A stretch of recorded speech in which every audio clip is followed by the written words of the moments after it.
Good evening, everyone. Time for another Bitcoin report. This is the 4-hour chart from clarkmoody.com.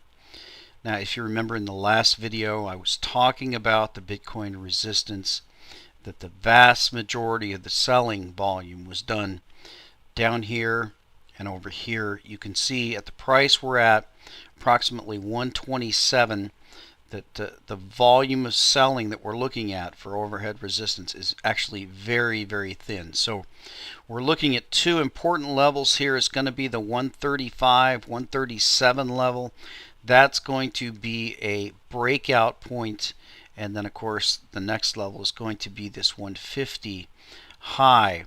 If we get through those two price targets, we're talking about just this tiny amount of selling volume right here that is overhead resistance. So I don't really expect a lot of overhead resistance once we get through those levels. You can see that we are forming the sort of flag formation that we formed on the way up. We're rising back up, and the FUDsters, and of course they're out in full force. They've always been out in full force. My belief is they will ultimately be discredited. They put a lot on the line, and I believe they put their reputations on the line. And when the FUD is exposed, and there's a lot of FUD, when it is exposed for being what it is, when we rise into new highs, and I believe we will cross 300. We will cross through this old high and get to 300. I've projected that we'll do it by summer, but I could be surprised, and we could do it very, very rapidly if we get above this 150 price. There really isn't that much standing in the way once we cross that price, and you can see the strength of the market. So let's look at some of the FUD here. We had Alex Jones and Mike Adams, and of course they started out with their initial support of the Bitcoin. Mike Adams announced that he was accepting Bitcoin. Of course, then when we had the parabolic rise, and we all knew, all of us predicted that we would have some type of correction based on that parabolic rise. So they're both patting themselves on the back for making that call. Of course, not only did I make that call, but I also told you what price it would go to before it went there, and then how much of a correction there would be. But we now have Alex Jones and Mike Adams telling us that the Bitcoin is finished because that it's so volatile that nobody could do business in the Bitcoin. Well, we know that's a thoroughly discredited FUD argument, because BitPay, of course, has already solved it. The problem is very, very simple to solve. You just simply do a transaction in Bitcoin, immediately change it into a currency, whether that be dollars or euros or yen, and lock that currency price, which the currencies, the fiat currencies, are not as volatile simply because the markets are so large. Of course, they're ultimately going to zero, but by locking in the current Bitcoin price to a currency, then that allows any type of vendor or customer to have a secure transaction at a certain price. So that's obviously a false market, a false argument. The question is why did Alex Jones and Mike Adams come in the way they did?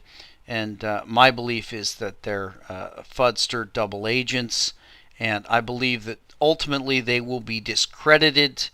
Who they work for, I have no idea. Really don't care, because they've already staked their reputation on the failure of the Bitcoin, and they will lose their reputation when the Bitcoin succeeds, and ultimately they fail. So looking forward to seeing that. Now let's go to the market depth here. This is something that I covered in earlier posts. The market depth is very, very telling here. If we do the group by price, set it to $5, you can see that with that $5 setting, If we go all the way down to the bottom here, we've got about 100,000, 118,000 Bitcoins for sale. So we're looking at, in my opinion, a Bitcoin shortage. Now, the reason I say that is because when we look at this $300 price target, and I covered that earlier in a blog post, we had less than 100,000. Now that 100,000 figure has actually moved up to the 330 level. So the Bitcoins are draining off the exchange. You can see when we get down to just a 70 price here, we have 107,000 demand, but we have less than 100,000 Bitcoins below 300. So there's very, very strong demand. Now, a lot of people have argued that the DDoS attacks were based upon hackers who were attempting to manipulate the market by DDoS attacking and lowering the price and then turning around and selling at a higher price once they ceased the DDoS attacks. I don't buy into that theory, and the reason I don't buy into that theory is because I don't believe anybody can predict markets, and we can see from the violence that happened after the DDoS attacks in the main crash, they very well could have lost a lot of money if they didn't play it right. So I don't buy the DDoS hacker attack argument, and Mike Adams and Alex Jones are also making the attack by the Federal Reserve argument.